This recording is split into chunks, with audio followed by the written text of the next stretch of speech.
I'm gonna start off with something light. What's your favorite spot to eat in Dallas? Favorite spot to eat, like right now, cause I just been eating seafood, Shell Shack. So it's a like what spot though? Like what restaurant? Shell Shack. All It's right, called cool, Shell Shack. Either Shell Shack or Red Claw. cool. And where do you see yourself in the Dallas rap scene right now? Kind of like the biggest they ever do it, coming out of the streetwise. Yeah, because I mean, with Dallas, obviously there's Big Tuck, and that's what kind of I'm gonna ask about my next question. What did artists like Big Tuck give to you growing up? Like, how did that feel seeing someone like that? Yeah, Chuck, a pioneer for our rap community down here. Anyway, like he honestly, Tuck got the biggest Dallas song ever to this day in Yeah, Dallas. Like yeah, Southside the if realist. you going up, like they down there finna fight, niggas throwing signs up, hoods up, everything. Like he today in Dallas, he got the biggest Dallas anthem for sure. Yeah, and I've read a ton about it, and I'm a big fan of the record and of him personally. He performed at your birthday party, right? If I read that right, didn't he perform at your birthday at the House of Blues? Yeah, last year. How was that to have him perform at your get together?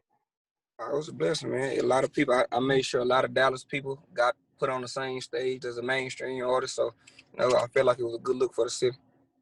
Cool. Do you think that Texas has fully been appreciated yet in hip hop? Somewhat, not really. I know, they of course they gonna respect like the early on pioneers for like UGK, Ghetto Boy, the whole Houston era, from SUC to the whole rap a lot movement. You know what I'm saying?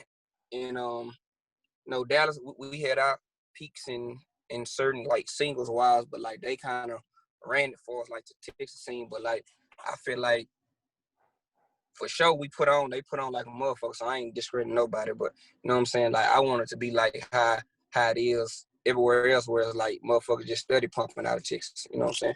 No, I definitely agree. I wish like people study like Mike Jones more, Paul Wall. Like Texas just has so much rich. Like a lot of the stuff that people co-op for rappers, like the big tires, the big shirts, the two Yeah, cups, all that, the grills, all that comes from Texas culture. So I hope it gets its due sometime. yeah, for sure. Um, what was the first album you ever bought? Bought. I don't think I ever had bought no album like back when. I think what was it like? It was a lot of downloading by the time I had came. Like they were burning CDs and shit.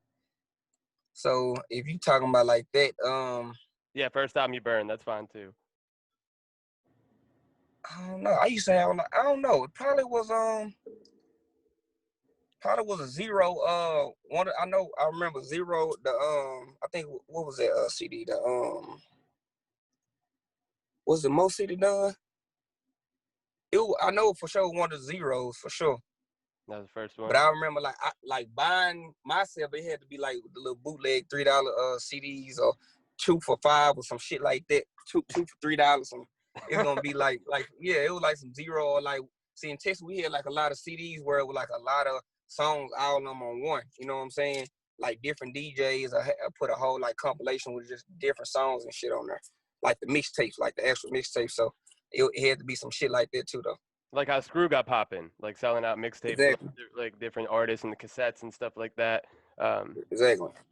where do you see your career standing being in 5 years? Way bigger and better. Like I ain't gonna stop till I get satisfied to where I want to be. So I'm gonna progress every year. So hopefully I'm somewhere where I pray to be. Cool. Where I'm gonna be where I pray to be. I put it like that. I agree. Yeah. What's changed for you in between Backhand Beezy and your newest album? Just seeing a lot, elevating more.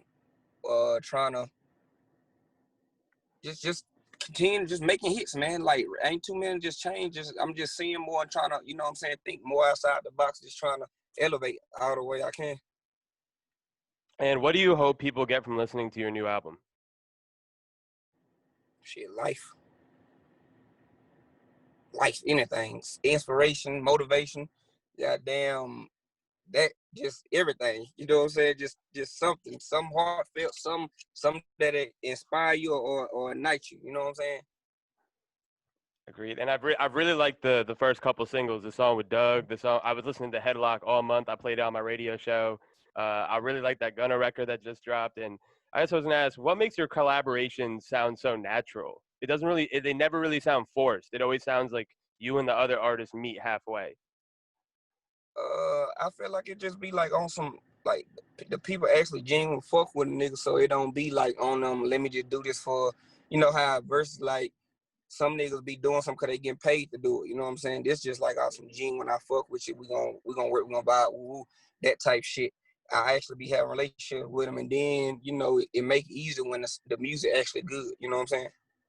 And who do you think you've collaborated the best with? All of them. But like, All of them. has one person like stuck out to you more than others?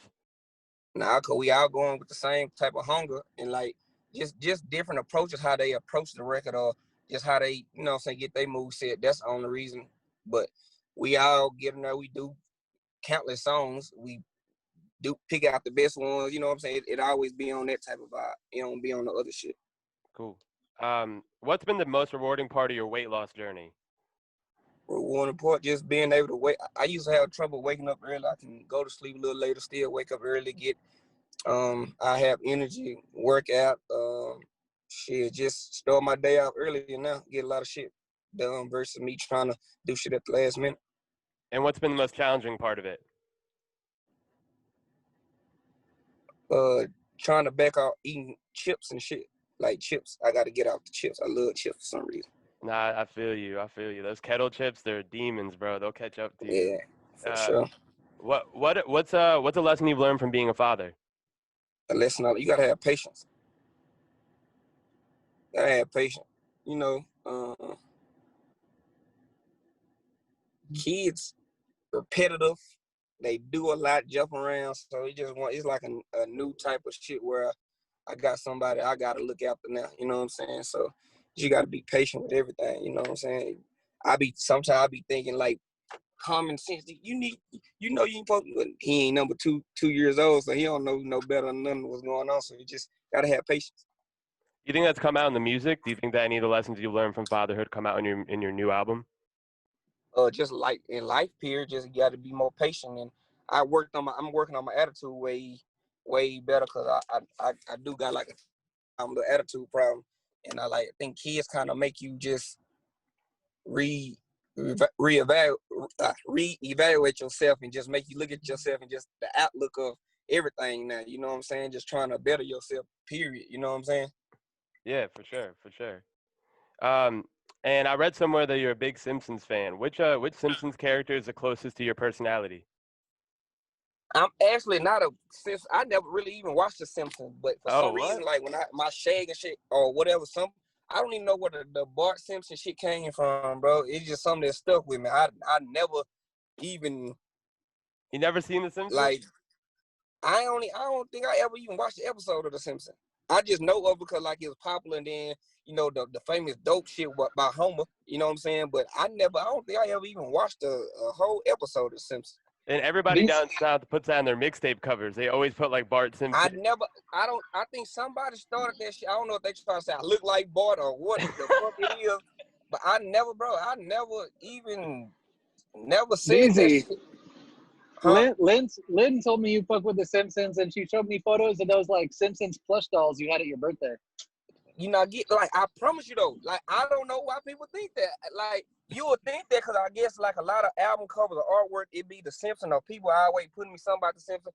Even my girl goddamn did the Simpsons shit for my birthday, but it's not even that. I promise you, that's not even something that I ever watched, bro. I don't even know where that came. That shit been following me for years though. I will not bring it up again. So what? Nah, it's cool. It's cool. I never understood like where the fuck it came from, and this shit stuck with me. Like everybody always attached me to that. So what do you watch TV, or is there anything that you like particularly enjoy? Yeah, I watch Forensic Files every day. What do you watch every day? Say it again. Forensic Files. Forensic Files and Martin, I watch that every day. I literally watch that. That's the only thing I really watch other than sports. All the episodes on the season like downloaded, so I just Me go too. through, just restart this shit over. Yeah. I torrented the whole show on my computer just in case I ever get stuck at an airport or something like that. I have every single episode downloaded.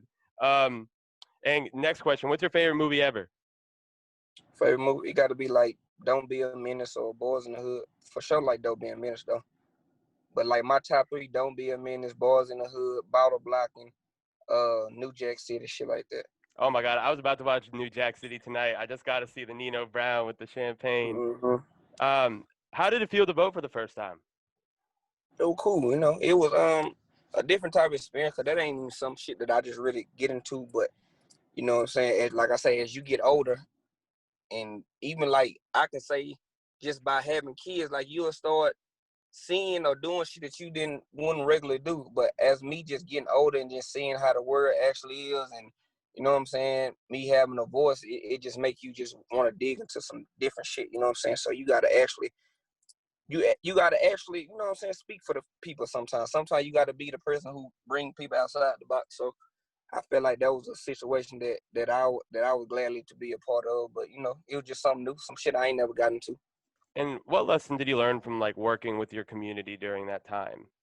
Well, I always work with the community, but I never like for like voting. You know what I'm saying? But it's just one of them like change. Like if you really like, we talk about change and won't change a lot. So I feel like if you want change and if this gonna help, it ain't gonna it's never gonna hurt to try. Like even if you try, even if you still have doubts about it, give the shit a try because you never know what the turnout can be. You know what I'm saying? A lot of people have doubts so they don't even do it. But like I be like, shit, life is full of risks. And if you just constantly doubt yourself or just doubt anything, you know what I'm saying, you don't even give yourself an opportunity to see what it could be, you're going to always lose out or just something going to be missed, you know what I'm saying? Or just something that you're going to regret or be like, damn, I should have done this and I don't like living like this. So I'm the type of nigga, even if I don't, if it ain't just some shit that I stand for, I'm automatically just say, fuck it, nah, I ain't fucking with that shit. But if it ain't no shit that's not going to hurt me or it can help benefit in some type of way, like I'm cool with doing it, you know what I'm saying? Yeah. So it was just something that I was just able just to try to step into and just try to shit out for myself. You know what I'm saying? And what other work do you do in your community? Just to highlight it. I always give back on Christmas to my neighborhood. We always do back to school.